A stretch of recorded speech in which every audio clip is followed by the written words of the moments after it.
Hello everyone, welcome back to another episode of The Tower. So this is a tournament playtesting video. Let's have a look at today's battle conditions. It's the wrong one. We have more enemies, Protector ultimate, Bosses ultimate, Fast ultimate, Range ultimate. Oh my goodness, so many ultimates. Okay, so this is challenging. Now, thankfully, there is no Orb resistance and there is no Death Ray resistance, which I guess means those two cards are extremely powerful for this tournament. Now, in terms of the strategy, well, Fast and Range, I guess if I have permanent uptime on Black Hole, then these two are basically non-FXs. Yes, Fast Ultimates is still going to boost the speed of the boss, but I guess we just need to kill the bosses, right? Everyone is going to be facing the higher boss health FX. Now, I guess the main dangers from today's set of battle conditions would be that number one, there is more enemies, which means that we would have a lot more protectors, a lot more fast and a lot more range enemies. And it also means that control over the enemies would be extremely important. So let's specifically look at Protector Ultimate. Protector Ultimate is going to be affecting our Black Hole in the form of not doing any damage. We also can't do knockback and shockwave, but I guess with a huge amount of range, the radius that the protector can control is relatively small, so we should be alright with this guy. We just need to kill him. Fast Ultimate is going to be dangerous because they are going to be boosting enemies, and if range enemies gets their speed boosted, they probably would enter your tower range very quickly. So I guess the top priority, if we are not running permanent Black Hole, would be to kill the range enemies, then kill the fast enemies and protectors, and then after that boss. So in that order. However, if we are running permanent Black Hole, then ranged and fast, they are non-FXs. We just need to kill the protectors and then bosses after. Okay, so let's adjust our strategy accordingly. As usual, I'll do two playtests.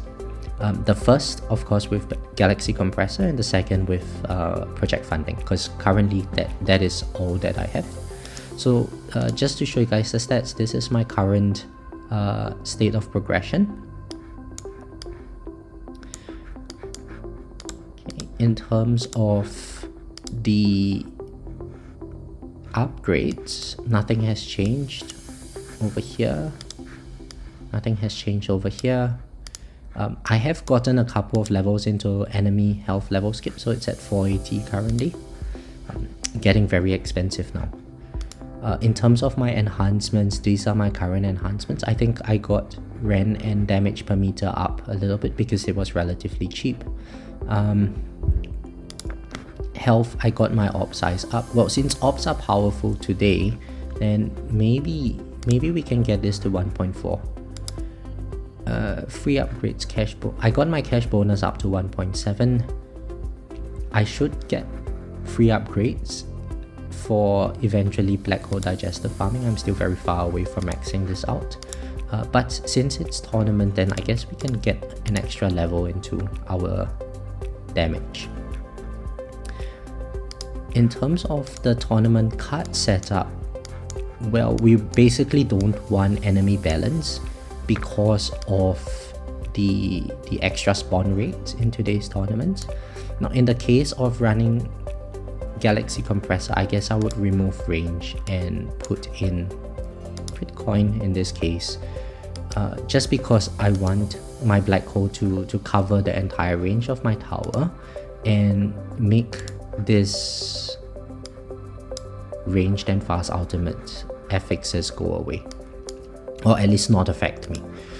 In terms of the project funding testing, then I want to get my range as high as possible so that it takes longer for the range enemies to attack me, and also for the fast enemies to reach my tower. So okay, let's start with the Galaxy Compressor version.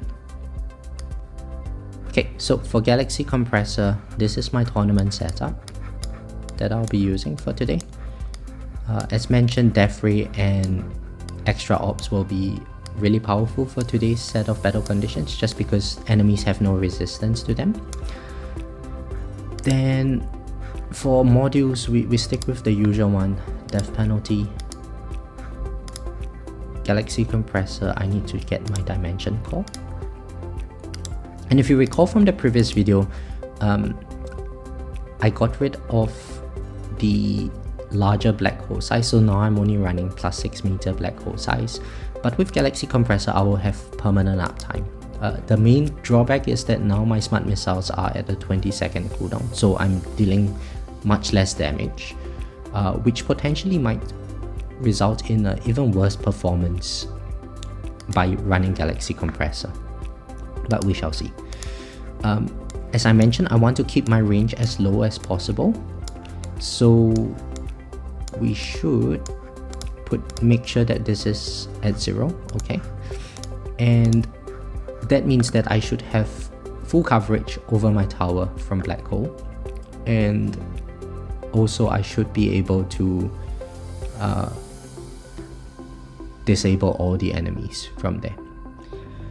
Now, just to make sure that I've gotten everything, so I've done my upgrades, I've set my cards, modules, I've put the correct modules on. Yeah, okay, so we can get started with the Galaxy Compressor playtest, and let's go. So in terms of the target priority for today, let's get rid of this. Because I'm running Galaxy Compressor, range and fast not going to be too dangerous, so I will put Protector right at the top, because the Protector can remove the crowd control on the boss in terms of my chrono field. And I guess the next one would be, well, I guess I can get this fast. Oops, not tank. Tank is not dangerous today, so fast and range up.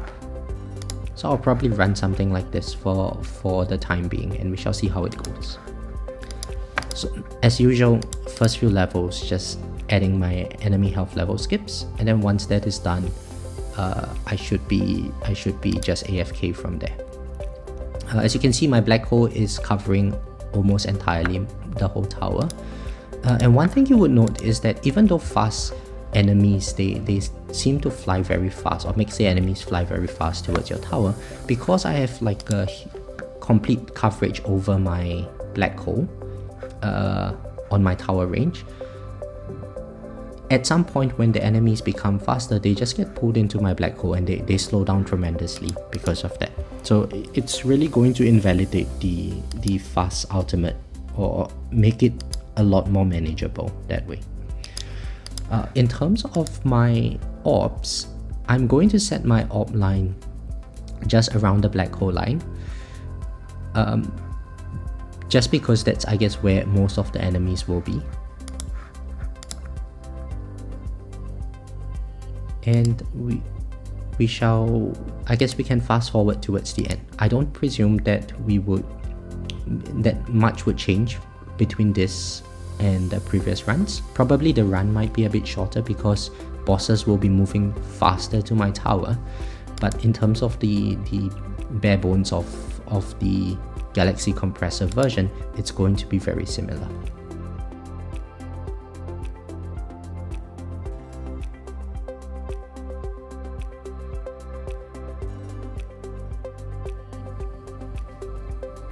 Okay, it's almost wave 400, and I think I would have to update my strategy slightly. So if you have a look when the fast ultimate procs, the boss actually goes very fast towards my tower. So what that means is that I probably want to put the fast enemies higher instead of bosses. So hopefully the idea is that I'm going to kill the fast enemies quickly, so there will be less fast enemies on my tower, on my screen, and hopefully that would reduce or lengthen the time it takes for the boss to reach my tower.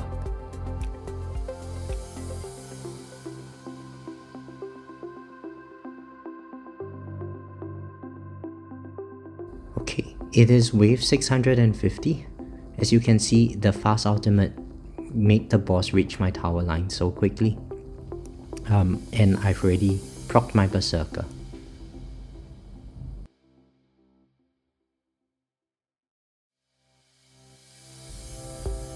Okay, it's wave 770. I've already procced my second wind. It seems like the main challenge for me right now is in being able to kill the boss, and I guess with Galaxy Compressor, not having the added bonus damage is going to be certainly a factor worth considering. I've had to slow the speed down to 2.5 times because I heard that it would help, but I'm not sure how it's exactly helping. Maybe the boss takes a bit longer for it to reach my tower. Okay, so I think Demon Mode is going to be proccing very soon, so I'll slow the video down from here. The key takeaways that I have from this is that even though Galaxy Compressor is good in controlling the fast and range enemies for this particular set of battle conditions, I'm just not doing enough damage, especially to the bosses. So with this Galaxy Compressor setup, I think I have very good control over all of the other enemies, but not really for the bosses.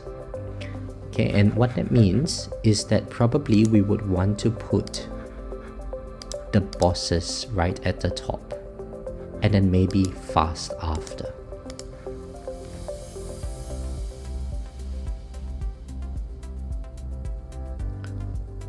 So as you can see, even though my tower is hitting the boss, it's not really doing much damage to the boss. Let's have a look at the damage breakdown. So Chain Lightning is alright, as expected, because I have much less Smart Missile activations.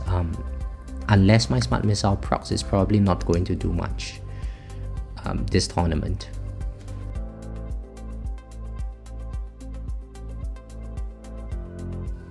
Okay, Nuke has just procced.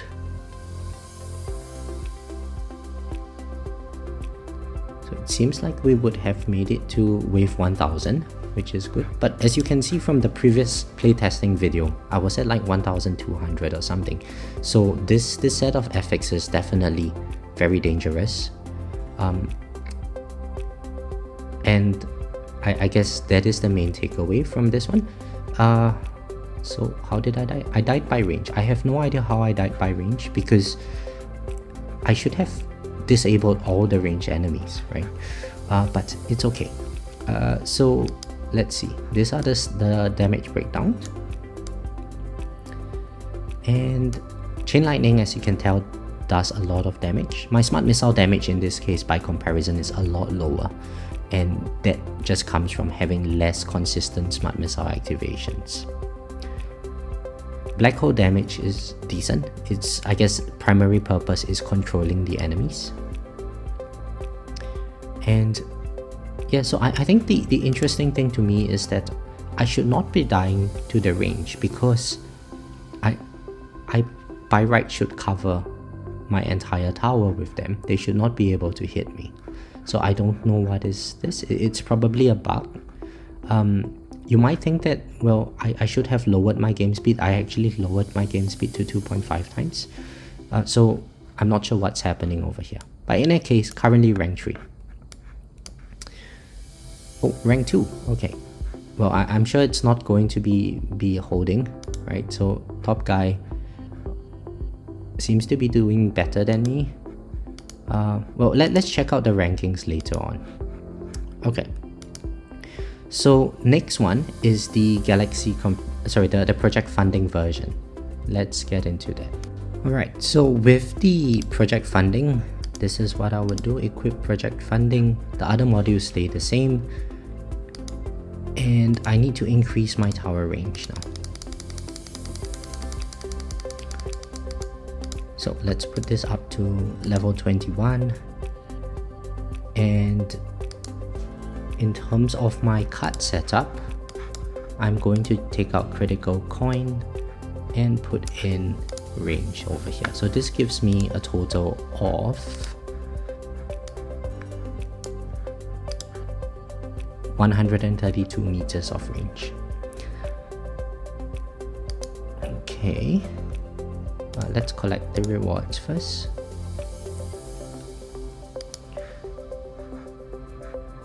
And I think I should have everything set up for the thing, for the run. So let's get into it. Right, let's worry about all of this guys later. So let's start the battle. Claim this.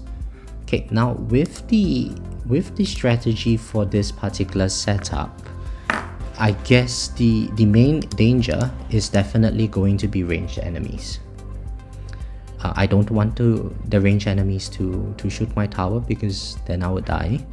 Fast enemies are also dangerous, protectors are also dangerous, and then I'll put bosses last.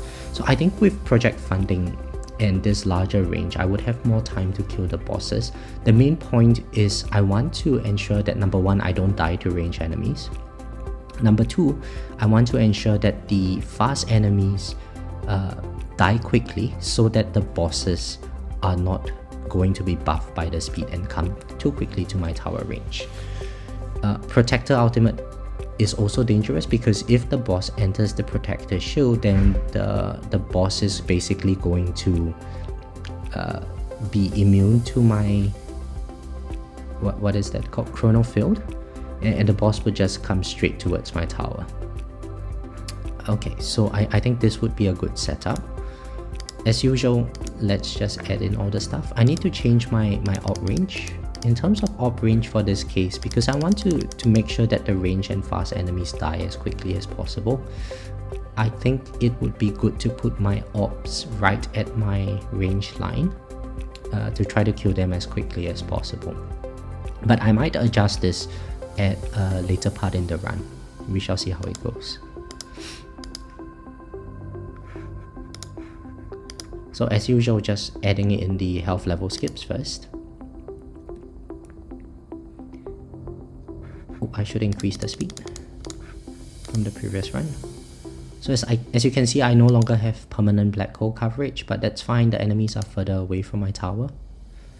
It would be interesting if someone would want to playtest a range version of the Galaxy Compressor build and see how it goes with your normal Galaxy Compressor zero range build.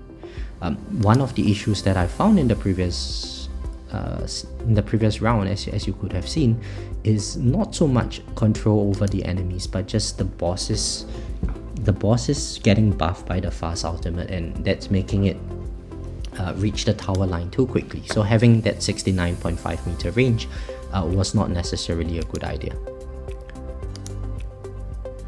You can also probably tell that I really need to get my Poison Swamp radius up.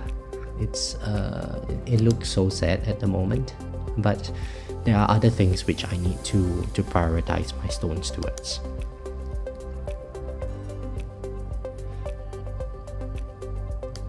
So I think with the project funding, I'm not too worried about not dealing enough damage to the enemies. The main question is whether or not I can actually sustain holding back the range and fast enemies when their ultimates are procced. Of course, at some point, if I have Nuke Mastery and Slow Aura Mastery as well as Attack Speed Mastery, then I should be able to juggle this set of enemies a lot better. But at this stage, I'm not at that level yet. So I think having that added layer of security in the form of juggling the enemies from higher attack speed and also from reducing the enemy's attack speed would probably provide a much better performance gain than whatever I'm doing now. Okay, this is maxed out, so I'm just going to fast forward here towards the later part of the run.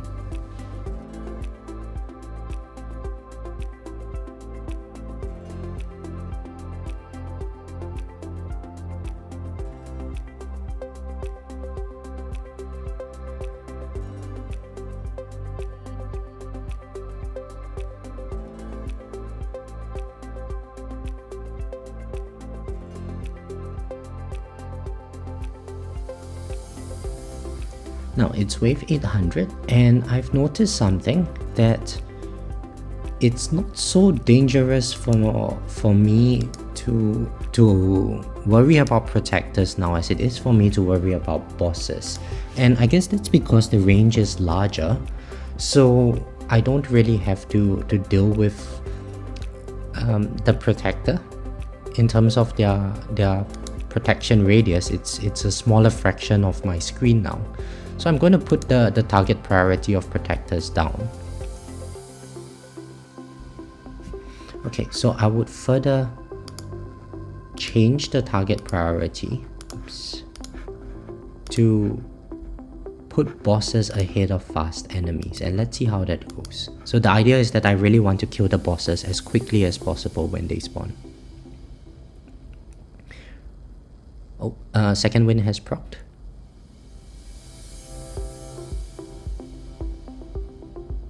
And I noticed from the earlier one that if my smart missiles do not come out when the boss is there, it really does not kill the boss at all. So this is, I guess, the drawback of what I did, where I reduce my smart missile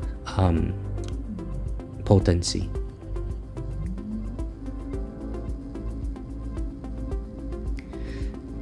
Now I guess this is a good example to highlight the main trade-offs that we face as players in this game.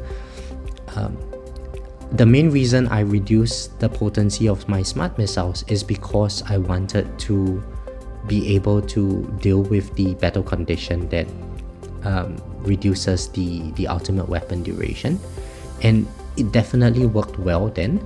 But as you can see, that lack of damage is starting to hurt me in the case of this sort of battle conditions.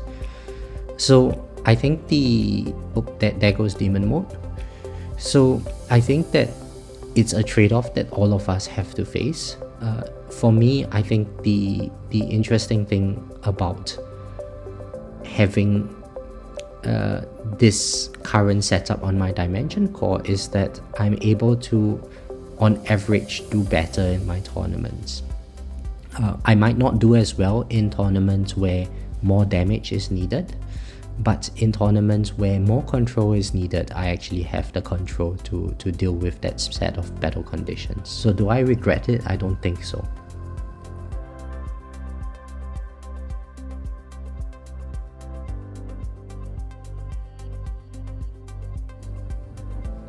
Okay, we are at wave 1070. And my nuke has just procced, so it's not going to be long now before I die. And there we go. So if I'm not wrong, I was at 1070 as well in the previous wave, and now I'm killed by bosses. So there's again no way I'm going to be able to catch up with any of these guys over here. So let's have a look at their highest wave. So tier 18, 4.5k. No way I'm beating this guy. This guy, tier 18, 636. Now, this is not normal, right? I'm pretty sure that Charisma did not recently try to do this tier 18 run. He's probably a lot more progressed than 636 waves. And likewise for CK. And the reason for that is because I have 1.7k waves in tier 18, And as you can see, I was having trouble killing the bosses.